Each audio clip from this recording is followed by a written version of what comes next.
Hi friends, నేను మీ జ్ఞానేశ్వర్. ఒక shocking update రావడం జరిగింది. ఆ అప్డేట్ ఏంటంటే విన్నర్కి సంబంధించినటువంటి ఓటింగ్ ఈరోజు నైట్ నుంచే స్టార్ట్ చేయబోతున్నారని చెప్పి మనకైతే అప్డేట్ అయితే రావడం జరిగింది. ఇలా జరుగుతూ 100% అందరికీ న్యాయం జరుగుతుంది. ఎందుకంటే విన్నర్కి సంబంధించిన ఓటింగ్ ఈరోజే, అంటే ఒక 15 days ముందే స్టార్ట్ చేయడం అనేది ఫస్ట్ టైము. సో చూద్దాము ఈ అప్డేట్ కరెక్టా తప్ప అనేది. అదేవిధంగా ఈరోజు సండే ఎపిసోడ్లో ఏమేమి జరగబోతుంది, ఎవరు ఎలా సేవ్ అయ్యారు, అదేవిధంగా ఎలిమినేషన్ రౌండ్ ఎవరెవరి మధ్యలో ఉంది, ఎలిమినేషన్ ప్రాసెస్ ఏముందనేది ఈ వీడియోలో క్లియర్ కట్గా మాట్లాడుకుందాము. అదేవిధంగా బర్నీ గారి కోసము ఈరోజు ఒక స్ట్రాంగ్ కంటెస్టెంట్ని ఎలిమినేషన్ చేయబోతున్నారా, దాని గురించి కూడా క్లియర్ కట్గా మాట్లాడుకుందాము. అదేవిధంగా సాటర్డే ఎపిసోడ్లో తనుజ గారిని బిగ్ బాస్ టీము నాగార్జున గారు టార్గెట్ చేశారా, దాని గురించి కూడా క్లియర్ కట్గా మాట్లాడుకుందాము. అదేవిధంగా Kalyan Padala ticket phenol winner అయ్యాడు కదా, దానికోసము సరైన సెలబ్రేషన్ బిగ్ బాస్ టీం చేయలేదా, దాని గురించి కూడా క్లియర్ కట్గా మాట్లాడుకుందాము. నేను చెప్పబోయే అంశం పైన మీకు ఫుల్ క్లారిటీ కావాలంటే నా 5 minutes వీడియో కంప్లీట్గా చూడండి, మీకైతే ఫుల్ క్లారిటీ అయితే వస్తుంది. అంతకన్నా ముందు నా పేరు జ్ఞానేశ్వర్, నాకు ఒక ఇన్స్టా ఐడి ఉంది. ఆ ఇన్స్టా ఐడి పేరు జ్ఞానేశ్వర్ బీబీ రివ్యూస్ అని ఉంటుంది. మీకు బిగ్ బాస్ అప్డేట్స్ ఎపిసోడ్ కన్నా ముందే మీకు తెలియాలంటే నా ఇన్స్టా ఐడిని ఫాలో అండి. 100% మీకు జెన్యూన్ అప్డేట్స్ అయితే ఇవ్వడం అయితే జరుగుతుంది. సో అసలైన మ్యాటర్కి వెళ్ళిపోదాము. టికెట్ ఫినాల్ విన్నర్ అయినటువంటి కళ్యాణ్ పడాలకు సరైన ఎలివేషను, సరైన సెలబ్రేషన్స్ చేయలేదా అంటే 100% చేయలేదా నాకైతే అనిపించింది. ఎందుకంటే నాగార్జున గారు చాలా సింపుల్గా టికెట్ ఫినాల్ విన్నర్ ఎవరని చెప్పి ఒక సెల్యూట్ కొట్టి వదిలేశారు. కానీ ప్రీవియస్ సీజన్లో టికెట్ ఫినాల్ విన్నర్కి సరైన సత్కారం చేశారు, అదేవిధంగా సరైన సెలబ్రేషన్ చేశారు, అదేవిధంగా సరైన ఎలివేషన్ అనేది ఇవ్వడం అయితే జరిగింది.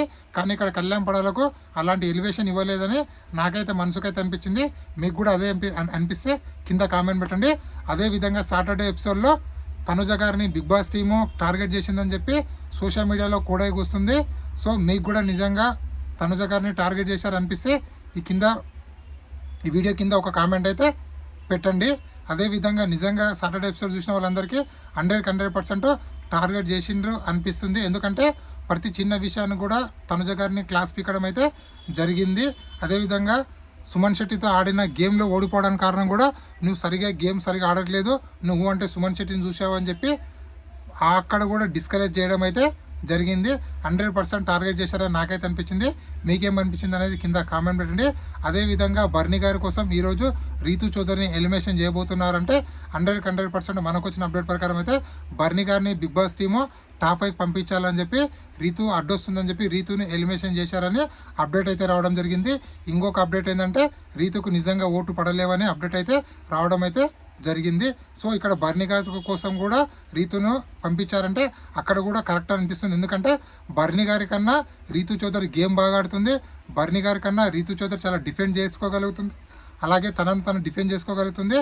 ఓవరాల్గా బర్నీతో పోల్చుకుంటే రీతు చౌదరి టాప్ 5కి ఎలిజిబుల్.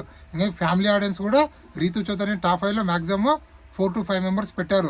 బర్నీ గారిని ఎవరు పెట్టలే, బర్నీ ఫ్యామిలీ తప్ప రిమైనింగ్ అందరూ బర్నీ గారిని టాప్ 5 పెట్టలే. మ్యాక్సిమం 1 or 2 members పెట్టారు తప్ప రిమైనింగ్ అందరూ రీతు చౌదరిని పెట్టడం అయితే జరిగింది. సో అదేవిధంగా శ్రీజ విషయంలో బర్నీ గారి కోసం రీఎంట్రీ విషయంలో శ్రీజాకి అన్యాయం చేశారు. ఇక్కడ టాప్ 5లో కూడా రీతు చౌదరికి బిగ్ బాస్ టీం అన్యాయం అయితే చేయడం అయితే జరిగింది. సో ఇది అప్డేట్. అదేవిధంగా సండే ఎపిసోడ్ చాలా సండే అంటేనే ఫండే కదా, చాలా ఫన్ వేలో ఉన్నటువంటి 2-3 ఎపిసోడ్లు, అంటే 2-3 సన్నివేశాలకు సంబంధించినటువంటి నాగార్జున గారు కొన్ని సన్నివేశాలు చెప్తారు. ఆ మూవీ సన్నివేశాలు ఏ మూవీ అని చెప్పాలి. అదేవిధంగా ఎవరు కరెక్ట్ ఎవరు తప్ప అని కొన్ని ప్రోమోలో చూసాం కదా, అవన్నీ జరుగుతాయి. అదేవిధంగా సేవింగ్ ఆర్డర్ ఎలా ఉందంటే ఫస్ట్ తనుజ గారు సేవ్ అవుతారు లెక్కల ప్రాసెస్లో. అదేవిధంగా నెక్స్ట్ డెమన్ పవన్ మన కలర్ దాంట్లో సేవ్ అవుతాడు. అదేవిధంగా థర్డ్ బర్నీ థ్రెడ్ అంటే దారం దాంట్లో సేవ్ అవుతాడు. అదేవిధంగా 4th Suman Shetty photo frame దాంట్లో సేవ్ అవుతాడు. మిగిలింది ఎవరు, సంజన రీతు. సో వీళ్ళిద్దరు మిగిలిన తర్వాత వీళ్ళకు ఎలిమినేషన్ ప్రాసెస్ ఏంటంటే time mission bomb. So bomb వెళ్తుంది, అక్కడ రెడ్ కలర్ ఎవరైతే వస్తే వాళ్ళు ఎలిమినేట్ అయితే అవుతారు. మనకు వచ్చిన అప్డేటు.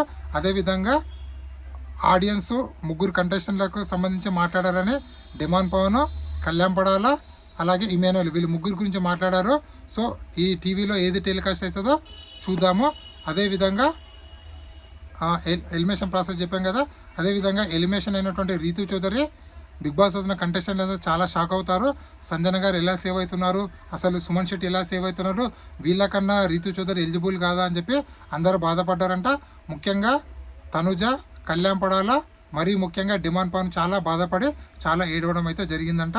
అదేవిధంగా బయటకు వచ్చినటువంటి రీతు చౌదరి టాప్ 5 నీ టాప్ 5 ఎవరమ్మా అంటే ఫస్ట్ డిమాండ్ పవన్, దాని తర్వాత ఇమాన్యుయల్, దాని తర్వాత తనుజ, దాని తర్వాత కళ్యాణ్ పడాల, భరణి, సంజన, సుమన్ శెట్టి, నా టాప్ 7 వీళ్ళని అని పెట్టి వాళ్ళ కొన్ని సజెషన్లు ఇచ్చి సెండ్ ఆఫ్ అయితే చెప్పి వెళ్ళిపోయిందంట. ఇది ఇప్పటివరకు లేటెస్ట్ అప్డేట్. ఇలాంటి కొత్త కొత్త అప్డేట్ ఎప్పుడప్పుడు అందిస్తున్నాను. ప్లీజ్ మన ఛానల్ని లైక్ చేయండి, షేర్ చేయండి, సబ్స్క్రైబ్ చేసుకోండి. అదేవిధంగా బిగ్ బాస్ 9 టైటిల్ విన్నరు కళ్యాణ్ పడాలా అవుతాడా, లేకపోతే ఇమాన్యుయల్ అవుతాడా, లేకపోతే తనుజ అవుతుందా, వీళ్ళు ముగ్గురిలో మీరు ఎవరికి సపోర్ట్ చేస్తున్నారో, ఎవరు గెలిస్తే బాగుంది అనుకుంటున్నారు అనేది ఈ వీడియో కింద కామెంట్ పెట్టి లైక్ చేసి సబ్స్క్రైబ్ అయితే చేసుకోండి. ఇలాంటి కొత్త కొత్త అప్డేట్ ఎప్పుడప్పుడు అందిస్తూ నేను ఉంటా. మరి నేను మీ జ్ఞానేశ్వర్. జై హింద్.